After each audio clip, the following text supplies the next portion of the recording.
प्रभु के नाम की महिमा हो। हम प्रभु का धन्यवाद करते हैं इस समय के लिए जो परमेश्वर ने नियुक्त किया है। मैं खासकर से धन्यवाद करता हूँ मीरज असेंबली के लिए, मीरज असेंबली के भाई बहनों के लिए, संतों के लिए, कि उसने ये समय दिया आप लोगों के बीच में। और ये प्रभु का आनंद है, प्रभु की योजना है कि हम इस रीति से जूम के माध्यम के द्वारा, हम फिजिकली तो नहीं है प्रेजेंट, लेकिन हम इस माध्यम के द्वारा हम आत्मिक रूप से प्रेजेंट है। इसलिए मैं प्रभु का धन्यवाद करता हूँ। हम थोड़ी देर वचन में से देखेंगे। इससे पहले मैं ये भी धन्यवाद करता हूँ सभी भाई बहनों का जिन्होंने मेरे लिए प्रार्थना करी है। उन सभी के लिए मैं हृदय से धन्यवाद करता हूँ। आइए आज हम आज के इस दिन में हम एक बहुत खास घटना की ओर देखेंगे और देखेंगे कि प्रभु हमें इस वचन के द्वारा क्या बोलता है। मैं हिंदी बाइबल में से पढ़ूंगा। आप जो हैं चाहे तो अपनी अपनी भाषा में उस वचन को देख सकते हैं, जैसे भी आपको ठीक लगता है। आइए हम उत्पत्ति उसका 19वां चैप्टर और उसके 12वें पद से पढ़ते हैं।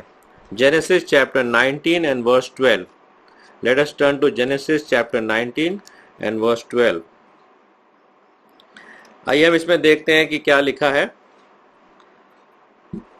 फिर उन अतिथियों ने लूत से पूछा, यहाँ तेरा और कौन है? दामाद, बेटे, बेटियां और नगर में तेरा जो कोई हो, उन सबों को लेकर इस स्थान से निकल जा, क्योंकि हम ये स्थान नष्ट करने पर हैं, इसलिए कि चिल्लाहट यहोवा के सम्मुख बढ़ गई है और परमेश्वर ने हमें इसका सत्यानाश करने के लिए भेजा है। तब लूत ने निकलकर अपने दामादों को, जिनके साथ उसकी बेटियों की सगाई हो गई थी, समझ के कहा, उठो इस स्थान से निकल चलो, क्योंकि परमेश्वर इस नगर को नष्ट करने पर है। पर वे अपने दामादों की दृष्टि में ठट्ठा करने वाला जान पड़ा।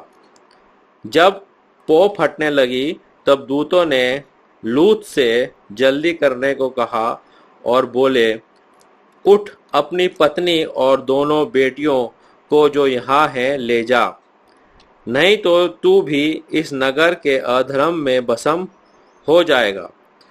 पर वे विलम्ब करता रहा। इस पर उन पुरुषों ने उसका और उसकी पत्नी और दोनों बेटियों के हाथ पकड़े, क्योंकि यहोवा की दया उस पर थी, और उनको निकालकर नगर के बाहर कर दिया।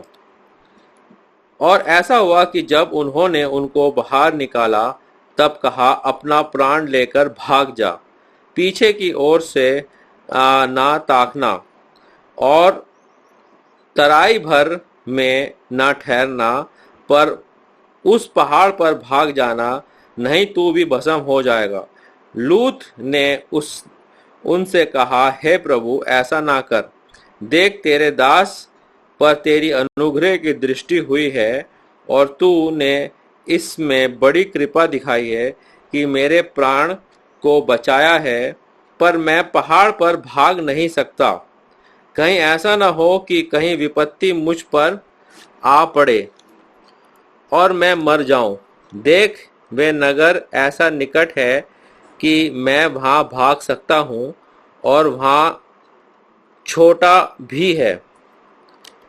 मुझे वहीं भाग जाने दे, क्या वे नगर छोटा नहीं है और मेरे प्राण बच जाएंगे। उसने कहा, देख, मैंने इस विषय में भी तेरी विनती स्वीकार की है कि जिस नगर की चर्चा तूने की है उनको मैं नष्ट ना करूँगा।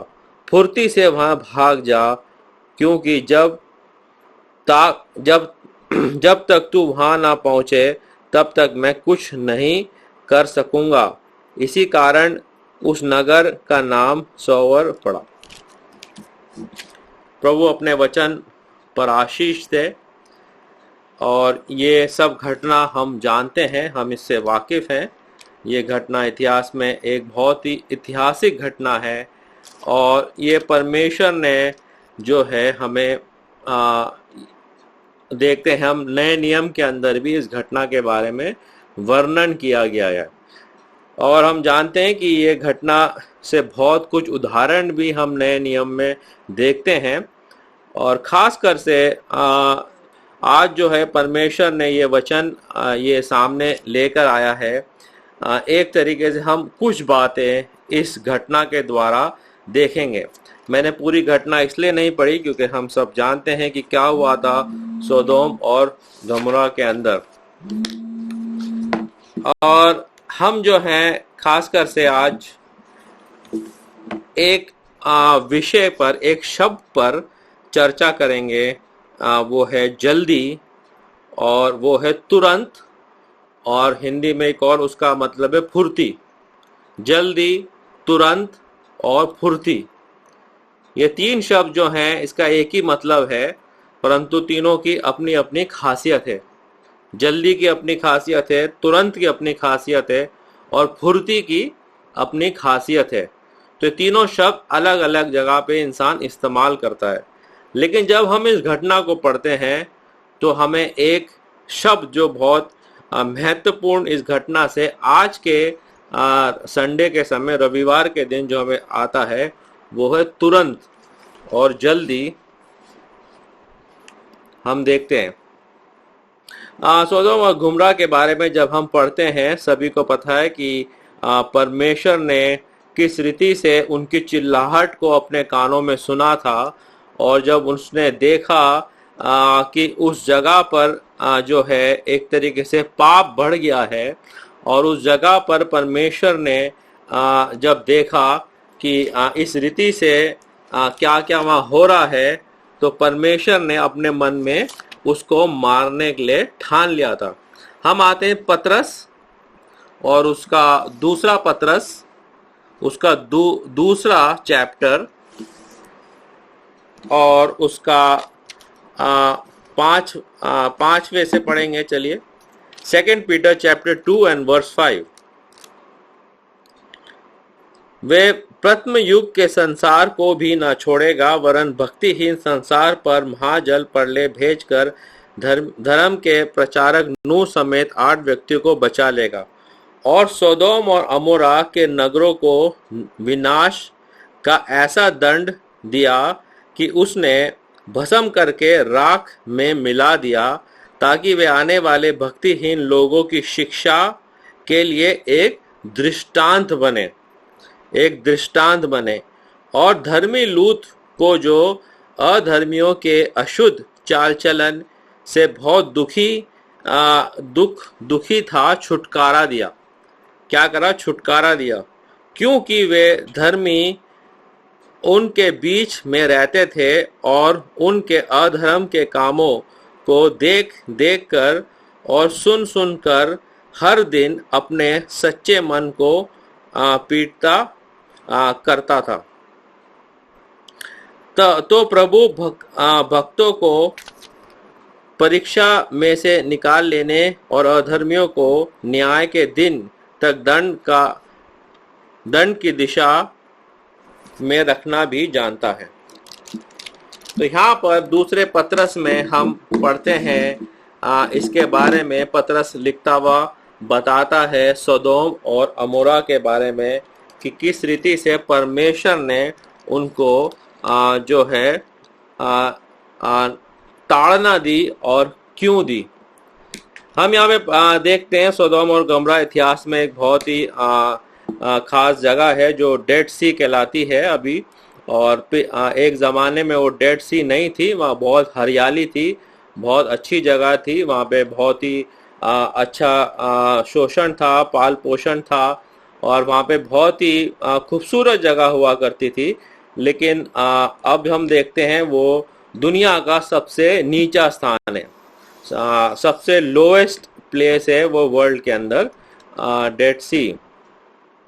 और हम पढ़ते हैं बाइबल के अंदर कि उत्पत्ति 13वें अध्याय के अंदर हम देखते हैं इब्राहिम जो था जिस रीति से वो अपनी यात्रा कर रहा था और अपने नेफ्यू जो था लूत उसके साथ जा रहा था।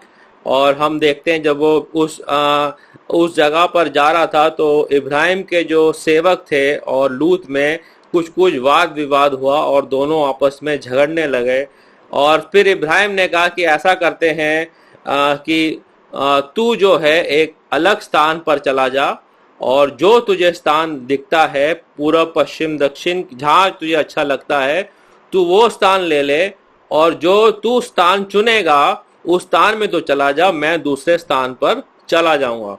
फिर लूत ने जो था वो देखा और अब देखते हैं कि उसने अक्रॉस द जॉर्डन जो है वो स्थान को चुना और उसको देखा, उसको अच्छी लगी वो जगह और बहुत ही हरियाली थी।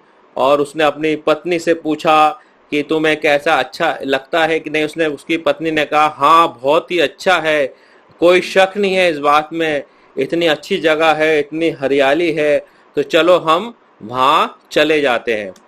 और हम देखते हैं क्योंकि वो एक बहुत ही अच्छी जगह थी और वहाँ पर जो है एक प्रकार से हर चीज़ की सुविधाएं थी और उस सुविधाओं के कारण हम देखते हैं कि वहाँ इंसान भी जो है बिगड़ गया। और उसके बाद जो हम देखते हैं कि एक चिल्लाहट, ये शब्द जो है बाइबल में है, चिल्लाहट परमेश्वर के कानों में पड़ी।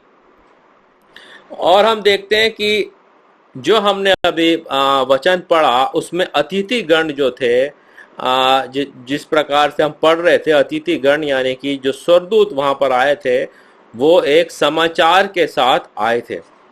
अब उस पोर्शन से पहले अगर हम पढ़ेंगे जहां से मैंने शुरू करा था उससे थोड़ी से पहले ही पढ़ेंगे कि जब वो अतिथि गण को लूत लेकर आया घर के अंदर तो वहां की भीड़ जो थी वो दरवाजा ठोकने लगी और उन्होंने बोला कि इसे बाहर निकालो, हम जो हैं तू एक परदेशी को यहाँ ले आया है और हम इसको घात करना चाहते हैं। तो हम देखते हैं अतिथि गण ने क्या करा कि हाथ बढ़ाकर उन्होंने लूत को बचा लिया और उन लोगों को अंधा कर दिया और वो पूरी रात जो है वो टटोलते रहे और उनको द्वार नहीं मिला और वो इस रीति से जो है अंधे हो गए और वो ढूंढते रहे कि वो द्वार कहाँ चला गया। अब हम देखते हैं कि परमेश्वर जो है वो इंसान के साथ किस रीति से व्यवहार करता है। अगर आप चाहते हैं तो अपने कैमरे भी ऑन कर सकते हैं, जिस भाई बहन को अगर दिक्कत ना हो तो वो अपने कैमरे भी ऑन कर सकते हैं। तो हम देखते हैं किस रीति से परमेश्वर ने बातचीत करी और खासकर से परमेश्वर ने सोदोम और अमोरा को क्यों नाश किया, उनकी क्या गलती थी, उनकी क्या दिक्कतें थी, जिस प्रकार से हम पढ़ते हैं कि चिल्लाहट उनके कानों तक आई और उसने उस जगह को नाश किया। सबसे पहले हम देखते हैं कि उनकी एक सबसे बड़ी गलती थी, उनको एक झूठी सुरक्षा में विश्वास था। उनका एक फॉल्स सिक्योरिटी थी। वो सोचते थे कि हमारा कुछ नहीं हो सकता है, हमें कोई बर्बाद नहीं कर सकता है, हम बिल्कुल ठीक हैं, हमें कोई छू नहीं सकता है। तो उनकी एक झूठी सुरक्षा थी और झूठी सुरक्षा के द्वारा जो है वो इस बात को भूल गए कि परमेश्वर जो है वो हर एक व्यक्ति को बहुत ही नजदीकी से देखता है। उसमें से लूत ही था जो हम देखते हैं एक धर्मी व्यक्ति था लूत, और उसी के कारण उसका परिवार भी नाश नहीं करना चाहता था परमेश्वर। लेकिन वहां जो वो लोग थे एक तरीके से उनकी पहली गलती थी कि वो झूठी सुरक्षा में विश्वास करने लगे। और उसके बाद हम देखते हैं कि उनकी दूसरी गलती, उनका दूसरा पाप जो था वो था प्लेजर यानी कि आनंद या मजा। हम अय्यूब 20 और 5 के अंदर हम देखते हैं कि दुष्ट की ताली बजाना जल्द बंद हो जाता है और भटकेहीनों का आनंद पल भर का होता है। आनंद पल भर का होता है। वो परमेश्वर को एक तरीके से अपने कल्पना करने लगे थे कि परमेश्वर नाम की कोई चीज है और भूल गए थे, और इस रीति से वो उस आनंद में, उस समय में वो जी रहे थे। फिर हम देखते हैं तीसरा पाप जो उनका था वो ये था कि वो अति भोग थे, यानी कि ओवर इंडल्जेंस। वो अपने आप को इतना ज्यादा किसी और चीज में लगा के रखते थे कि वो परमेश्वर को कभी भी नहीं याद करते थे। लूका 21:34 में हम देखते हैं कि दुनिया की चिंता और धन का धोखा जो है बहुत खतरनाक है, और इस रीति से अगर इंसान इसके जाल में फंस जाता है तो परमेश्वर जो है वो उसको भूल जाता है, परमेश्वर को भुला देता है। आज परमेश्वर ने दुनिया की अटेंशन को खींचा है। हम देखते हैं कि एक रीति से आज दुनिया की जो भाग दौड़ में व्यस्त थी, हम देखते हैं परमेश्वर ने अपने जो है इस रीति से आज भी जो है इंसान का जो हृदय है वो बहुत चंचल है, उसमें एक असाध्य रोग लगा है। वो कभी तो इब्राहिम के साथ रहता है आधा, और एक पैर इब्राहिम के आंगन में डालता है और एक पैर सोदोम के घर में डालता है। वो अपना घर जो है, तंबू जो है, वो कहीं और बनाता है, लेकिन देखता किस तरफ रहता है? सोदोम की तरह रहता है। वो अपना टेंट जो है कहीं और लगाता है, लेकिन उसका हृदय कहाँ लगा रहता है? सोदोम में लगा रहता है। वो जो है सोचता रहता है कि हाँ क्या हो रहा है। उसको धन का भी लोभ हो जाता है, उसको प्यार हो जाता है इस दुनिया के आकर्षण से, इस दुनिया की चीजों से। वो परमेश्वर पे नहीं भरोसा कर कर लोगों पर भरोसा करने लगता है। उसकी आंखें कहाँ लग जाती है? इंसान पर।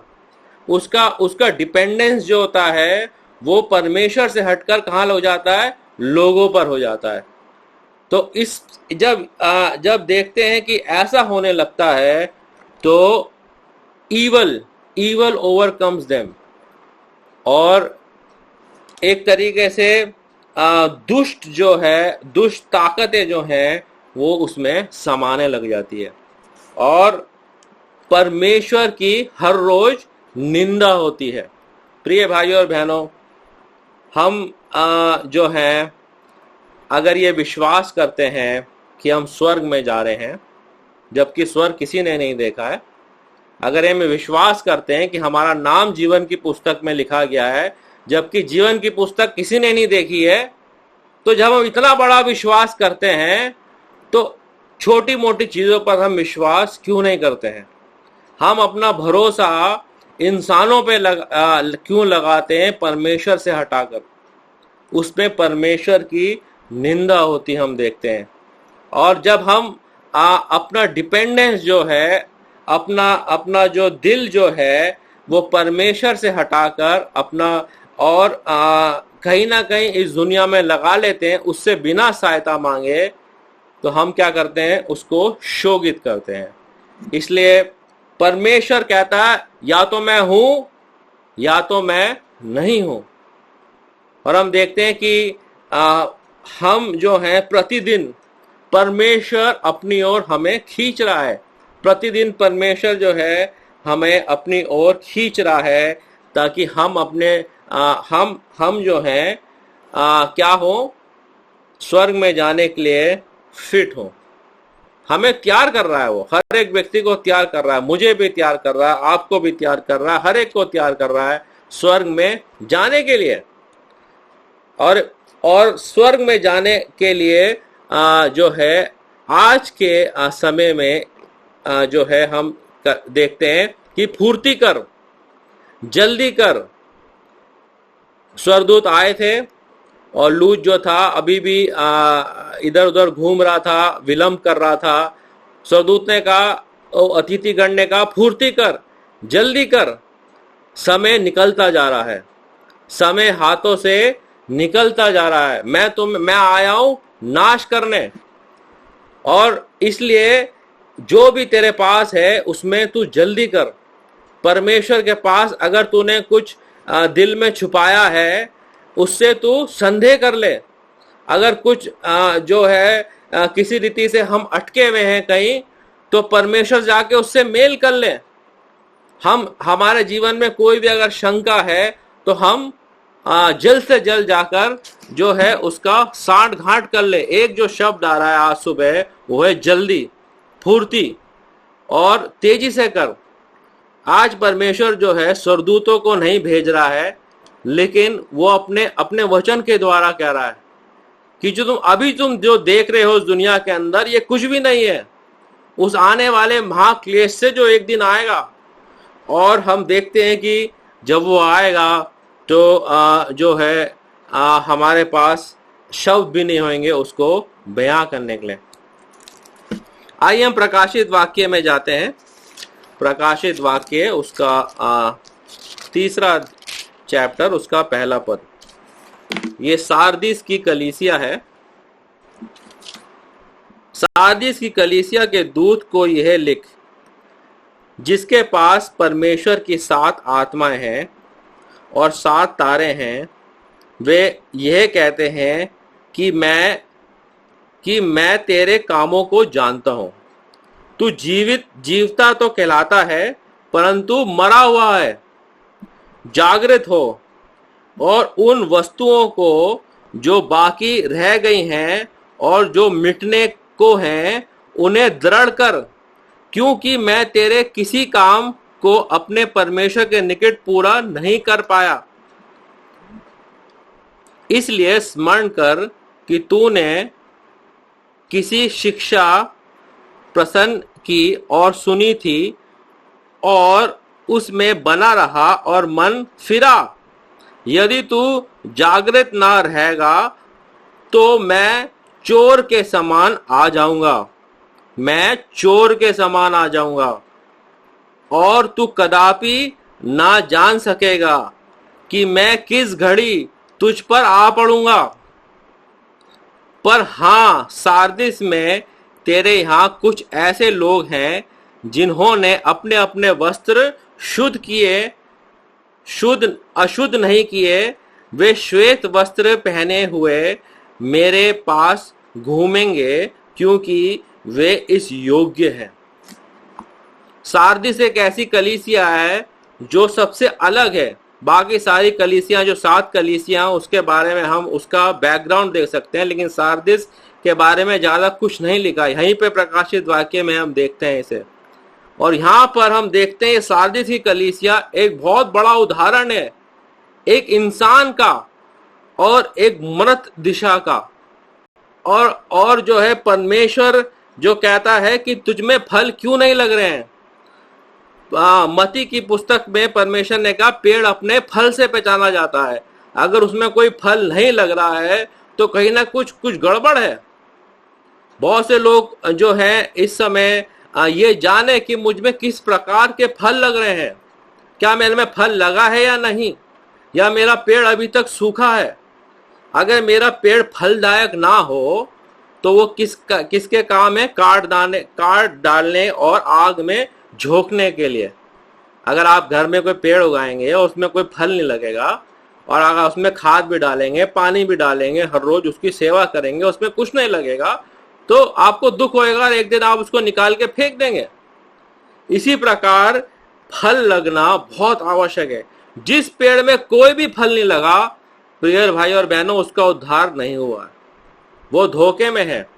जिस पेड़ में कोई भी फल नहीं लगा, लेकिन जिस पेड़ में कोई कुछ फल लगे हैं वो अच्छी बात है, लेकिन अब फल नहीं लग रहे हैं, वो एक जो है एक सितारे के समान है जो एक समय जला करती थी, लेकिन अब कहीं जगह पर पड़ी हुई है, बुझी हुई, और उसमें रोशनी निकलना धीमी हो गई है, बंद हो गई है, यहाँ तक कि मर गई है।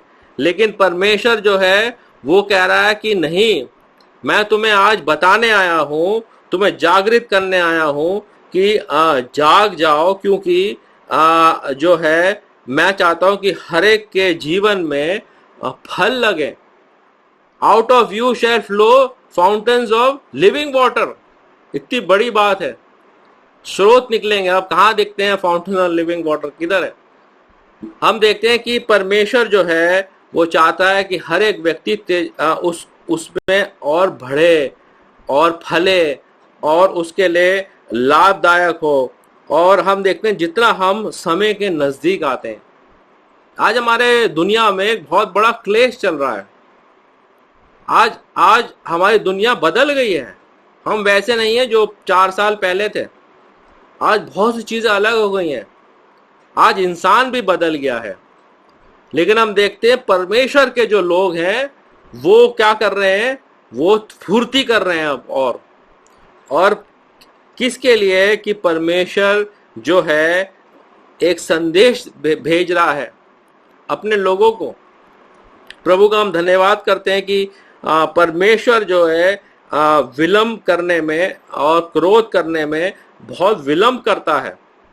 वो लॉन्ग सफरिंग है। लेकिन आज जो है परमेश्वर चाहता है कि कलीसियाएं जो हैं वो चमके, वो परमेश्वर के लिए इतिहास बनाए, वो परमेश्वर के लिए हिस्ट्री बनाए, परमेश्वर के लिए बड़े बड़े काम करें।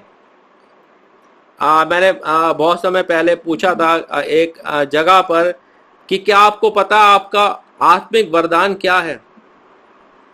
क्या आपको पता है कि आपका आत्मिक वरदान यानी कि स्पिरिचुअल गिफ्ट क्या है? जब आपका विश्वास हुआ था, जब आपका उद्धार हुआ था, तो आपको कौन सा आत्मिक वरदान मिला था? अगर हमें नहीं पता है हमारा आत्मिक वरदान, तो पहली बात हम उसके लिए प्रार्थना नहीं कर रहे। ये प्रार्थना नहीं करनी कि मुझे आत्मिक वरदान दे एक विश्वासी को, नहीं। आत्मिक वरदान आत्मा अपनी इच्छा के अनुसार देता है। लेकिन अगर हमें नहीं पता हमारा आत्मिक वरदान क्या है, तो हम किसके समान है कि घर में नया स्कूटर खड़ा हुआ है लेकिन चलाना नहीं जानते। घर में एक नई बाइक रखी है, नई कार रखी है, लेकिन चलाना नहीं जानते। परमेश्वर कहेगा मैंने तुम्हें एक नहीं 3 आत्मिक वरदान दिए थे, लेकिन तुमने इस्तेमाल नहीं करे। तुमने मेरे राज्य के लिए उस आत्मिक वरदान को बिल्कुल भी इस्तेमाल नहीं करा। तुम आज भी नहीं जानते तुम्हारा आत्मिक वरदान क्या है, तो तुम क्या करोगे मेरे लिए? तुम ना उसके लिए प्रार्थना करते हो, तुम ना उसको मांगते हो, तुम ना मुझसे सीखना चाहते हो। अगर आज हमें अपना आत्मिक वरदान नहीं पता, हमारा स्पिरिचुअल गिफ्ट टैलेंट्स नहीं होते हैं। टैलेंट्स अलग चीज होती है। स्पिरिचुअल गिफ्ट वो होते हैं जब इंसान का उद्धार होता है, उस समय उसको स्पिरिचुअल गिफ्ट यानी कि आत्मिक वरदान प्रदान होते हैं। अगर हमें नहीं पता आत्मिक वरदान क्या है, तो हम परमेश्वर के राज्य में ठीक से सेवा नहीं कर पाएंगे, क्योंकि वही तो चीज है जो आत्मिक सुपर नेचुरल है, जो एक विश्वासी को मिलती है। और जब वो हम उसको इस्तेमाल करते हैं उसके राज्य के लिए, तो हम पूर्ति करते हैं, हम तेजी से फल लाते हैं, हम उसमें एडवांस करते हैं। बिली ग्रैम को पता था उसका आत्मिक वरदान क्या है। उसने अपना आत्मिक वरदान इस्तेमाल करा। और हम देखते हैं कि उसने जब इस्तेमाल किया तो उसने दुनिया में जो है प्रभु ने उसको बढ़ाया। उसने इतिहास बनाया परमेश्वर के लिए। चार्ल्स वेस्ली, इन लोगों ने इतिहास बनाया परमेश्वर के लिए। और बड़े बड़े अतिथि लोग जो थे उन्होंने इतिहास बनाया। लेकिन आज क्या हम इतिहास बना रहे ही नहीं।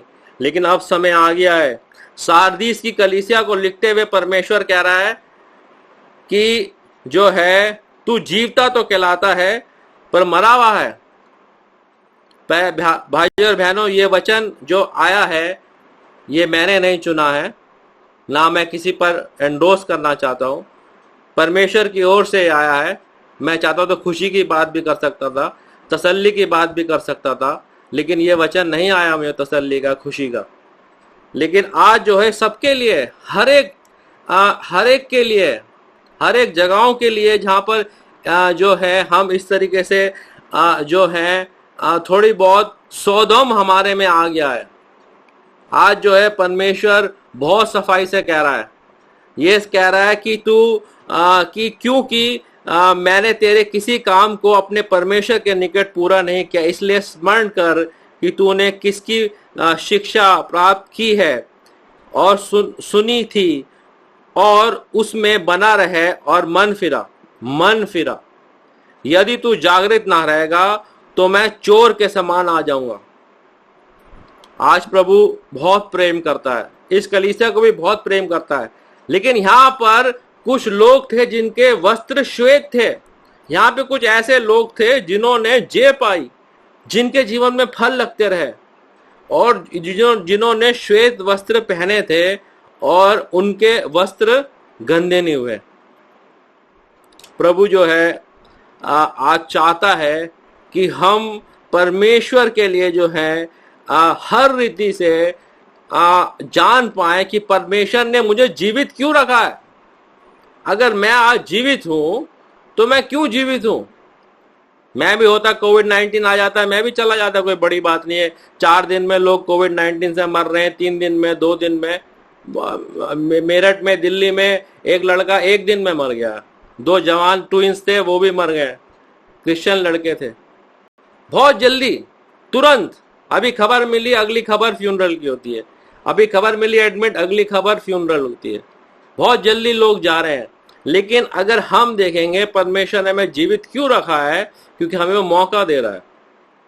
वो एक दूसरा मौका दे रहा है, और वो चाहता है कि हर एक व्यक्ति जो है जान पाए। अच्छी बात है, बहुत से लोग ऐसे होंगे जिन्होंने इन लोगों के समान अपने वस्त्र श्वेत रखे होंगे जो सारदिस में थे। प्रभु का धन्यवाद हो, बहुत से लोग ऐसे हैं, ऐसा नहीं है। लेकिन अगर नहीं है, जो इंसान अपना आत्मिक वरदान नहीं जानता है, जो उसको इस्तेमाल नहीं कर रहा है, तो भाई और बहनों वो टाइम पास कर रहा है, समय बर्बाद कर रहा है। सुबह होती है, शाम होती है, रात हो जाती है, खत्म हो जाती है। हम कितना कुछ कर सकते हैं, वो बात है, नौकरी पैसा वो बात है। लेकिन अगर हम परमेश्वर से मांगेंगे, अगर हम प्रार्थना में समय निकालेंगे। प्रभु यीशु मसीह प्रार्थना में कितना समय निकालता था कि चेलों ने क्या बोला कि हे प्रभु तू हमें प्रार्थना करना सिखा। उन्होंने ये नहीं बोला कि तुम्हें प्रचार करना सिखा।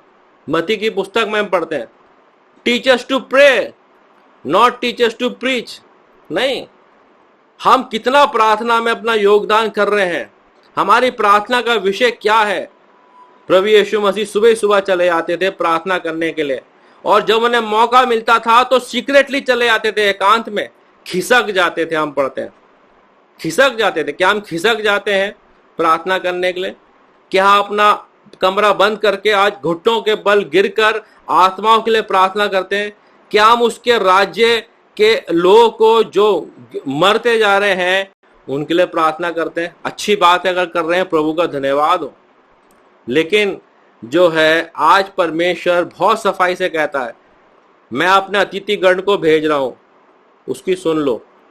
मैं सरदूत से उस सरदूत भेजे थे उसने लूत को, और सरदूत ने कहा था लूत को तू एक काम कर, जल्दी कर, समय बहुत कम है, थोड़ा है, शीघ्र कर, फुर्ती कर, क्योंकि जब तक तू नहीं करेगा जो है, अगर तू नहीं करेगा तो क्या लिखा था, तू भी इसमें मर जाएगा। यहाँ पे लिखा है, यहाँ पे लिखा है, उठ अपनी पत्नी और दोनों बेटियों को, 15वें पद में, अपनी दोनों बेटियों को जो यहाँ है ले जा, नहीं तो तू भी इस नगर के अधर्म में भस्म हो जाएगा।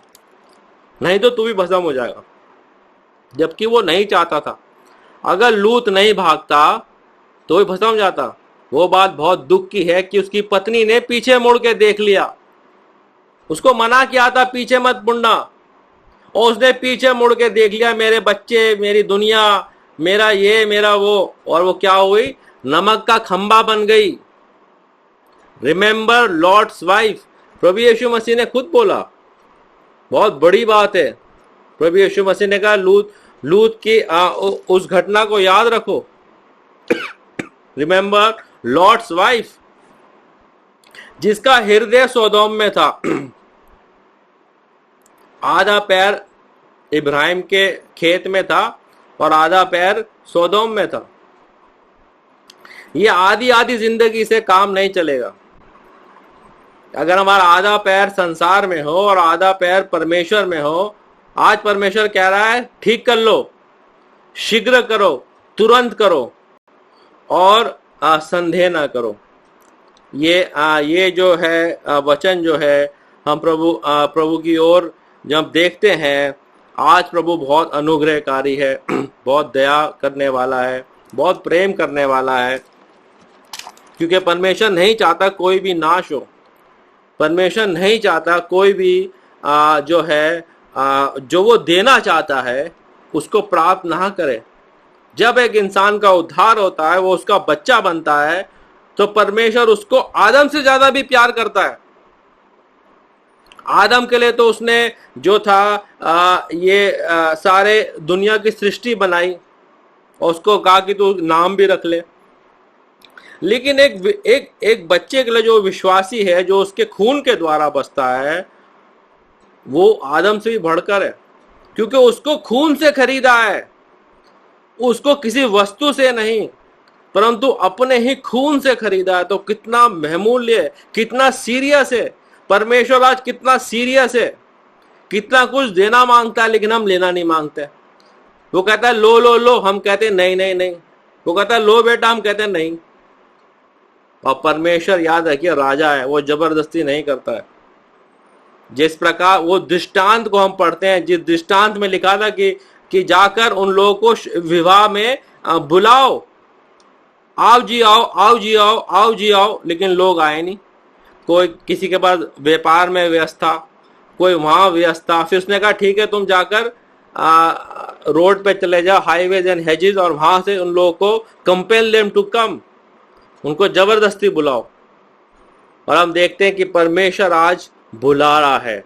परमेश्वर इसलिए बुला रहा है कि हम जो हैं उसके राज्य के लिए फुर्ती करें। और जब हम उसके राज्य के लिए फुर्ती करेंगे, हम उसके वरदानों को समझेंगे और उस वरदानों को इस्तेमाल करेंगे, तो उसके राज्य का विस्तार होएगा। आइए, अगर हमें अपना वरदान नहीं पता, आज शुरुआत हम इससे कर सकते हैं। जब ये सभा खत्म हो जाएगी, जिन भाई बहनों को अपना आत्मिक वरदान नहीं पता अभी तक, वो प्रार्थना करें कि प्रभु मेरा आत्मिक वरदान क्या है। अगर जिस भाई को एक पता है, उसको दूसरा नहीं पता है, तो दूसरे के लिए प्रार्थना करें। वो बात अलग है, परमेश्वर उसको बता देगा। मांगोगे तो पाओगे। You have not because you ask not, and what you ask is amidst. तुम आपा इसलिए नहीं है कि तुम मांगते नहीं हो। मांगोगे तो पाओगे। ऑटोमेटिकली कुछ नहीं मिलता भाई और बहनों, वो ऑटोमेटिक नहीं है कुछ मशीन। यहां पर मांगोगे तो पाओगे, साफ लिखा है। मांगोगे तो नहीं पाओगे, बिल्कुल साफ है। इसलिए हम उससे मांगे और हम उससे जाने कि मैं जिंदा क्यों हूं और प्रभु जो है मेरे जीवन से क्या चाहता है। प्यारे भाई और बहनों, ज्यादा समय नहीं है, हम सभी लोग स्वर्ग में जाने वाले हैं और ज्यादा समय नहीं है। हम एक दूसरे मिलेंगे स्वर्ग में, ऐसी बात नहीं है। आज भी लोग, बहुत से विश्वासी लोग स्वर्ग में मिल रहे हैं। अरे आप भी आ गए, अरे आप भी आ गए, अरे आप भी आ गए। स्वर्ग में यही चल रहा होगा आजकल, अरे आप भी आ गए। हम भी स्वर्ग में बोलेंगे अरे आप भी आ गए। स्वर्ग में जाएंगे, निश्चित जाएंगे, इसमें कोई संदेह नहीं है। लेकिन जाने से पहले तैयारी कर लें। और जो शब्द है वो है तुरंत, जल्दी और फुर्ती से।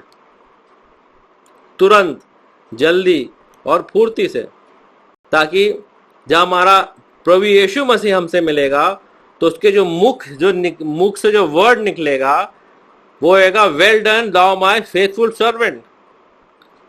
और हम जो है खुशी से उसके साथ राज्य करेंगे और हम वहाँ शोकित नहीं होंगे, वहाँ दुखी नहीं होंगे। क्योंकि बाइबल जो कि एक पुस्तक है जो सार्दिस की कलीसिया के बारे में बता रही है, वो एक चौंकाने वाली बात है। और हम सभी के लिए, एक इंसान के लिए, एक कलीसिया के लिए भी, एक इंसान के लिए भी है।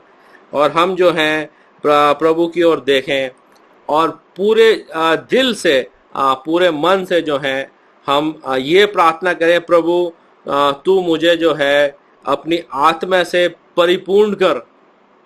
हम समय प्रार्थना में और निकालें, हम और काम छोड़कर कमरे में बंद करके, मैं कलेक्टिव प्रार्थना की बात नहीं कर रहा हूं, अच्छी बात है कलेक्टिव प्रार्थना में होती है, मैं व्यक्तिगत प्रार्थना की बात कर रहा हूं, इंडिविजुअल, अलोन विद गॉड।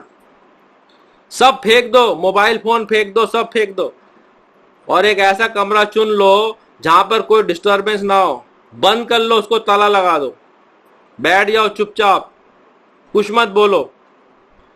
परमेश्वर के सामने गिरकर डैनियल 3 बार प्रार्थना करता था, और डैनियल परसिस्टेंट था, करता रहा करता रहा। और आस्क, सीक और नॉक, 3 चीजें हैं प्रार्थना के अंदर, हम देख सकते हैं। खटखटाते रहो जब तक उत्तर नहीं मिल जाता, कीप नॉकिंग। और प्रभु जो है बहुत खुश होता है जब उसका बच्चा उस रीति से करता है। आइए हम जो है फिलिडेल्फिया की कलीसिया की तरह, और एक रिकमेंडेड जो परमेश्वर की ओर से है, हम देखते हैं कि जो पवित्र और सत्य है, और जो दाऊद की कुंज रखता है, जिसके खोले हुए को कोई बंद नहीं कर सकता और बंद किए हुए कोई खोल नहीं सकता है। वे ये कहता है कि मैं तेरे कामों को जानता हूँ, देख मैं तेरे सामने द्वार खोल रखा है। प्रभु जो है वो हर एक व्यक्ति की हर एक हालत को जानता है। आज इस सुबह हर एक व्यक्ति से वो व्यक्तिगत रूप से मिलना चाहता है, अलोन विद गॉड। और हम जो समय है, जो समय प्रभु ने दिया है, उसको हम इस्तेमाल करें। प्रभु का धन्यवाद हो। और ये जो समय है, हम प्रभु का धन्यवाद करते हैं कि हम जीवित हैं आज, और हम सुरक्षित हैं आज। बहुत धन्यवाद हो प्रभु का, क्योंकि उसी की कृपा के अनुसार हम जीवित हैं। और हम धन्यवाद करते हैं कि उसने हमें जीवित रखा है, हमसे प्रेम करता है, और वो हमें आगे बढ़ाना चाहता है।